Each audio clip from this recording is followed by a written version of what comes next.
syempre, huwag na nating patagalin to dahil alam kong excited na po tayong lahat. Kaya naman, para magbigay sa atin ng isang magandang mensahe at balita ngayong araw na ito, bigyan natin muli ng isang malakas sa palakpakan na may kasamang iyawan.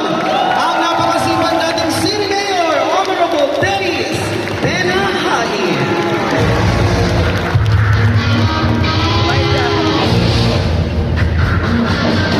Isang mapagpala at masayang umaga po sa ating lahat. Kamusta po kayo? Okay pa ba kayo? Pwede ba isa munang appear sa katabi natin dyan? Sa katabi, 1, 2, 3. Appear tayo dyan. At pwede ba titigan mo yung katabi mo? Titigan mo yung katabi mo. At sumunod ka sa sasabihin ko. Pwede? Bes?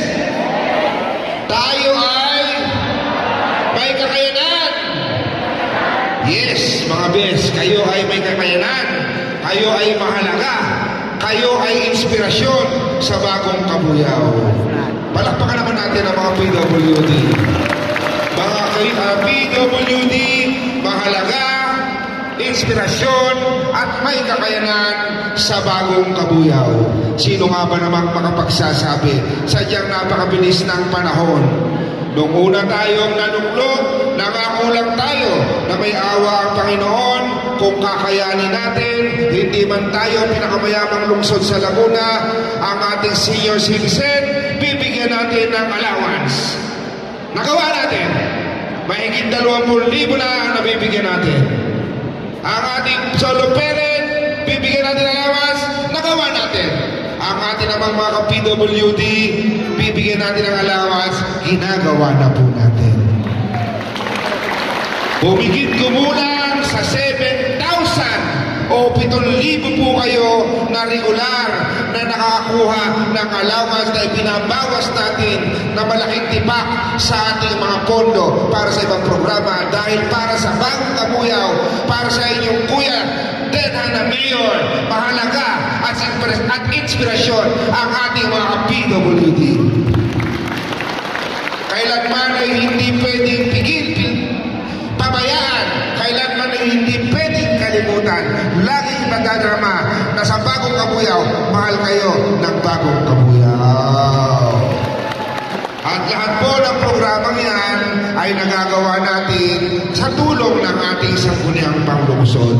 Mabuti na lamang at binigyan niyo ngayon ng Vice Mayor na kakampi ko. Ay kung hindi ko kampi ang Vice Mayor, baka hindi ko magawa ito lahat o matagal magawa. Buti na lang kakampi natin ang Vice Mayor natin, si Junjun Batanyones.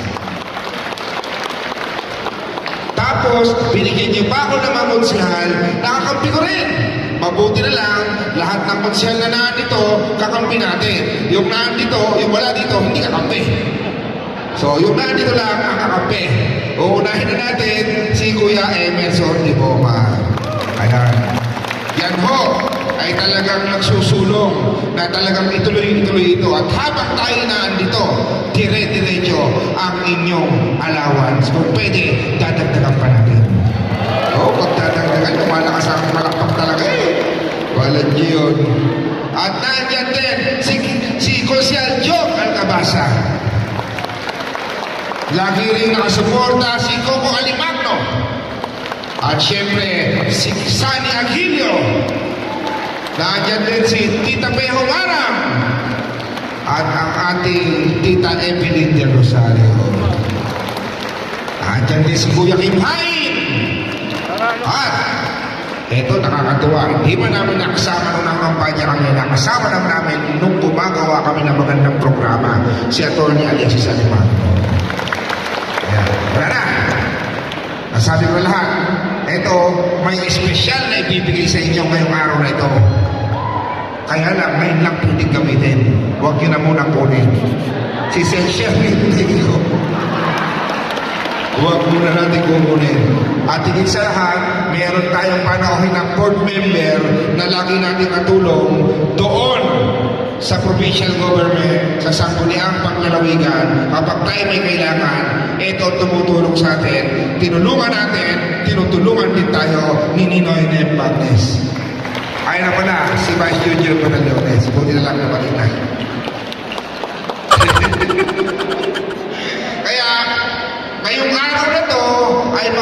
nyo na yung inyong tagwa 1,500. Alam namin na mahirap ang buhay ngayon, kaya gamitin nyo yan, pambili ng pagkain, pambili ng gamot, ang pambili ng pangailangan sa sarili nyo. At alam ko na masahe pa kayo, papunta dito, huwag nyo nang intindihin ang pamasahe, may pamasahe pa kayo dito. Tag 3K. Ayaw, di ba? Mas mahal pa yung pamasahe, no? Biro lang yun. Kayo naman ang gusto ko lang lagi masaya. Masaya ba kayo sa bagong kabuyaw? Sigurado kayo? At ngayong hapang umagang ito, kasama ko naman yung kapatid ko, after isang taon, natapos ang eleksyon, hindi man pinalan, tutulong pa rin ang kapatid ko. Inassign ko siya para itayo yung hangin center. Yung hangin center, lahat ng pangailangan, lahat ng tulong na kailangan ng kabuyaw nyo, pwedeng pumunta sa hangin center at doon ay matutugunan agad kayo na mabilis, hindi na pabalik-balik. Dadagdagan pa niya. Masakit. Yung sweldo niya, pamimigay pa niya. Yun. At hindi pa yun, hindi lang doon sa hangin center sa City Hall, nagtayo rin tayo ng hangin center dito sa Cabuyao City Hospital. Para kapag merong hindi makabayad, doon lalapit sa hangin center para makakalabas agad. Okay? Hindi ako naglagay ng hangin center yun sa Sherwin. Kasi ayoko pumunta doon kasi Sherwin ang mga kapatid Cabuyao. Si Sherwin lang ang may gusto pumunta sa kanya ang tiga Cabuyao. Bukod sa hangin center, tinututukan din niya ang ating mga programa sa edukasyon. Sa edukasyon naman, dinagdag na natin sa eskolar ng Bagong Cabuyao ang lahat ng PWD na nag-aaral, automatic na membro ng eskolar ng Bagong Cabuyao. Ang mga anak ninyo na nag-aaral ng kolehiyo ay automatic na rin na membro ng eskolar ng Bagong Cabuyao. Diba? Kung kayo may anak, apo na nag-aaral ng kolehiyo, mag-apply na agad doon sa City Hall at yan ay atin ang eskolar ng Bagong Cabuyao. Okay?